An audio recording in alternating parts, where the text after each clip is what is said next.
ये बंधन लोन, ये बैंक वाला किसको लोन देता है? ये सिर्फ औरत को लोन देगा। काहे औरत को लोन दीजिएगा भाई? घर का मर्द हम हैं, घर का हाकिम हम हैं, घर का लीडर हम हैं, घर का प्रधान हम हैं, घर का वक्ता हम हैं, तो लोन आप हमको दीजिएगा कि मेरी बीवी को दीजिएगा? बोले नहीं, उसी को मिलेगा। किसको मिलेगा? बोले फुदकी को मिलेगा। अच्छा, फुदकी को मिलेगा। कमा के लोन हम अदा करेंगे और लोन मेरी बीवी को मिलेगा। कटिहार से ऑफिसर आया, बोला कि अब्दुल्ला का घर कौन है? मैंने कहा मैं अब्दुल्ला हूं। बोलिए।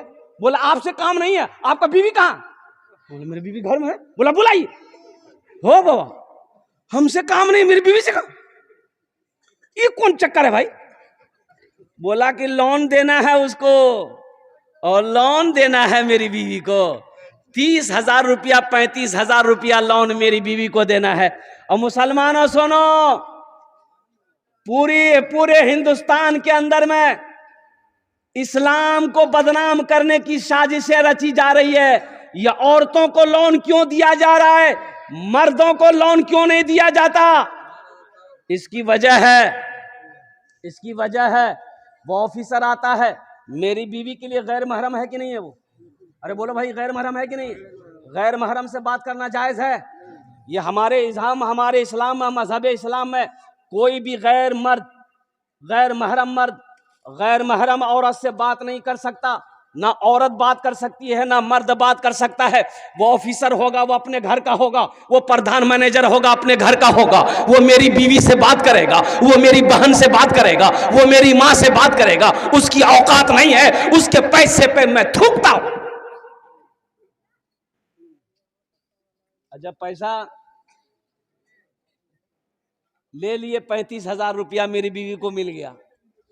मेरी बीवी को 35,000 मिल गया, हमने पॉकेट में डाला, पूरे कटिहार घूम रहे हैं। ये मोटरसाइकिल में 5-5 लीटर तेल डालो, किस्त अदा नहीं हो रहा है। बैंक वाला बार बार फोन कर रहा, आदमी भेज रहा है, किस्त कहे ना अदा कर रहा है। और माफ कर दा, बहुत मजबूरी से। तब उस औरत से वो ऑफिसर कहता है तुम ऑफिस आओ। कहाँ? ऑफिस आओ, लोन तुमने लिया है, ऑफिस आओ। ये औरत मजबूर होकर ऑफिस गई। ऑफिस से जब वहां से निकली तो उसको कहा जाओ लोन माफ। अब काहे माफ हुआ वो आप समझते हैं, अब खुल के हम नहीं बोलेंगे। ऐसे लोन पे थूकता हूं मेरी माँ बहनों, तौबा करो। हमें सूदी पैसे नहीं उठाना है, हमें सूदी पैसा नहीं